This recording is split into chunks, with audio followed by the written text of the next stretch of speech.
Mən sizə demişdim axı, İlham Əliyevə nə xalq maraqlıdır, nə ölkədəki problemlər, nə də onun ətrafında olan məmurların, deputatların özbaşınalığı. İlham Əliyev üçün bu dünyada bircə pul maraqlıdır. Pul onun Allahıdır. Əbəs yerə deyil ki, vaxtilə onun barəsində arvadını qumara qoyduğunu deyirdilər. Burasını tam dəqiq bilmirəm. Amma dəqiq bildiyim başqa bir şey var ki, onu da sizinlə paylaşacağım. Bilirsiniz ki, mənim ağzımda söz qalmır. Gördüyümü danışıram. Bu dəfə də İlham Əliyevin necə oğraş, özünə hörmət etməyən prezident olduğunu bir daha sübut edəcəm. Baxın görün o pula, vəzifəyə görə ən yaxın adamlarını necə rasxoda verir. Yəqin eşitmiş olarsınız. Bir neçə gün bundan əvvəl hökumət yönümlü saytlarda baş nazir Əli Əsədov haqda bir xəbər paylaşılıb. Hökumətin birbaşa nəzarətində olan saytlar Əli Əsədova məxsus olan mülklərin, restoranların siyahısını yayıblar və bildiriblər ki, ay cəmaət, bu Əli Əsədov sən demə korrupsioner imiş, yoxsa bu boyda mülkləri, restoranları o necə əldə edərdi? Mən bu xəbəri oxuyanda dərhal başa düşdüm ki, İlham Əliyev baş nazir Əli Əsədovun torbasını tikir. Ona görə də onun korrupsiyalarını atıb ortaya. İlham Əliyev ola bilsin ki, bu milləti gic yerinə qoyub. Amma Mehman o qədər də gic deyil. Gəlin əvvəlcə sizə tanışlıq verim. Baxın, Azərbaycan dilində bir təhər danışan bu adam ölkənin baş naziri Əli Əsədovdur. İlham Əliyev onu 2019-cu ildən baş nazir təyin edib. Möhtəşəm zəfərimizdən qazanılmış təmin qazancın möhtəşəm qələbəmizin daha da gücləndirilməsi Ali Başkomandan Prezident cənab İlham Əliyev tərəfindən qarşımızda qoyulan əsas vəzifələrdən biridir. Deputatların qaldırdıqları məsələlərin biri qazlaşdırma ilə bağlıdır. Qeyd etməliyəm ki, hazırda ölkəmizdə qazlaşdırılması həyata keçirilməyən hər bir hansı region yoxdur. İndi isə mənzərəyə baxaq. İlham Əliyev özü təyin etdiyi baş nazirin başını yeyir ki, onun yerinə öz ailəsindən kimisə təyin eləsin. Misal üçün, Odessa klublarının ulduzunu alan oğlu Heydər Əliyevi. Dediklərimi qəribçiliyə salmayın. İlham Əliyev o qədər əxlaqsız adamdır ki, öz arvadı üçün vəzifə yaradıb, onu vitse-prezident təyin eləmişdi. Oğlunu niyə baş nazir təyin eləməsin? Vaxtilə İlham Əliyev özü də atası Heydərin sayəsində bu yollardan keçib vəzifəyə gəlmişdi. Bura qədər aydındır. İndi isə gəlirik məsələnin ən gülməli, amma həm də ən həyasız hissəsinə. İndi mən İlham Əliyevin bu xalqı, lor dildə desək, bir yerinə doladığını sizə sübut edəcəm. Deyəcəksiniz ki, necə ay Mehman? Bax, mən də sizin kimi Əli Əsədov haqqında çıxan məqaləni oxudum.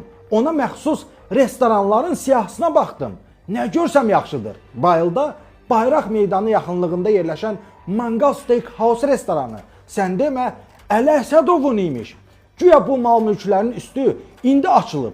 Güya İlham Əliyev indi öyrənib ki, siyahdakı restoranlar baş nazir Əli Əsədova məxsusdur. Mən bəlkə də buna inanardım. Əgər İlham Əliyevin necə ikiyüzlü və oğraş olduğunu bilməsəydim, Əli Əsədovun korrupsioner olduğunu İlham Əliyev 2026-cı ildə yox, lap çoxdan bilirdi və buna icazə verirdi və buna göz yumurdu. Buyurun, bu da sizə sübutu. 2021-ci ilin iyun ayında İlham Əliyev və Mehriban Əliyeva Türkiyə prezidenti Rəcəb Tayyip Ərdoğanın şərəfinə həmin o bayılda yerləşən mangal restoranında nahar veriblər. İlham Əliyev hətta Ərdoğanı mangal restoranında gəzdirib, restoranla tanışlıq verib.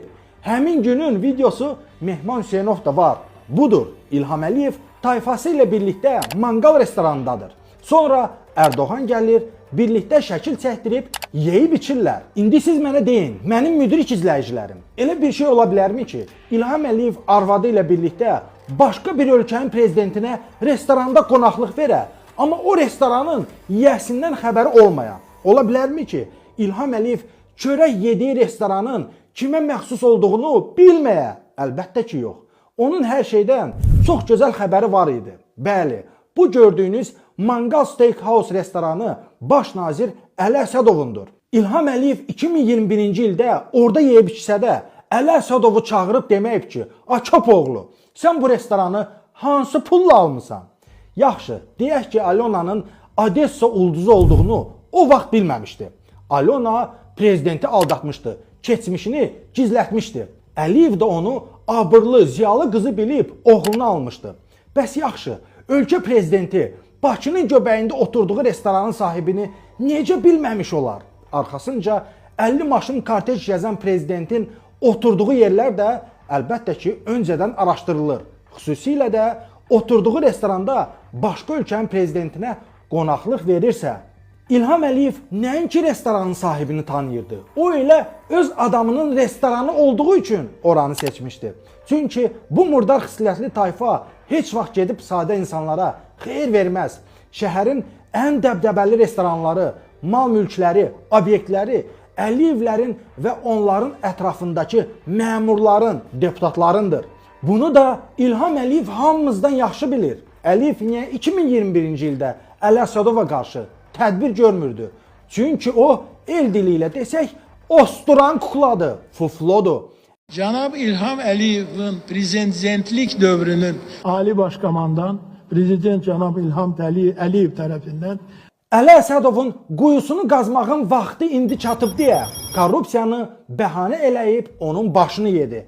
Hökumət mediasında Əli Əsədovun restoran siyahısı, mülk siyahısı tənqid olunursa, bunlar sadəcə gözdən pərdə asmaq üçündür.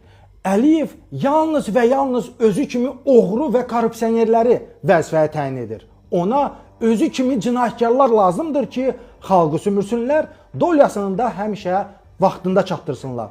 Düzgün adam onun sistemində baş çıxara bilməz. Amma İlham Əliyev həm də o qədər nankor, qədir bilməzdir ki, 2021-ci ildə yeyib içdiyi restoranın sahibinin 2026-cı ildə başını yedi.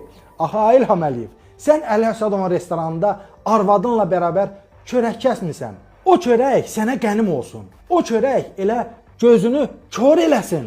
Sən özün təyin elədiyin, sənin qulluğunda duran adamların peysər kimi torbasını tikirsən. Yaxşı, bu hal cəhənnəm. Bizi adam yerinə qoymursan. Öz seçib bəyəndiyin, vəzifə verdiyin adamlardan da utanmırsan. Ay cəmaat, İlham Əliyev də utanan sifət yoxdur. Bunu bilin. Onun üçün bir dəyərli şey var. O da puldur. Pul onun Allahıdır. Ondan ötürü hamının dalından dəyə bilər. Deyirəm əziz izləyicilərim, bu qoyun Əli Əsədov heç olmasa müəyyən qədər Azərbaycan dilində danışırdı. Mərəkə o vaxt başlayacaq ki, o biri qoyun Heydər Əliyev baş nazir təyin olunacaq. Bala Heydər nəinki Azərbaycan dilində danışa bilmir. O heç normal yerməyi də bacarmır. Götündəki pampersi özü dəyişə bilmir. Bax bu həm faciədir, həm komediya.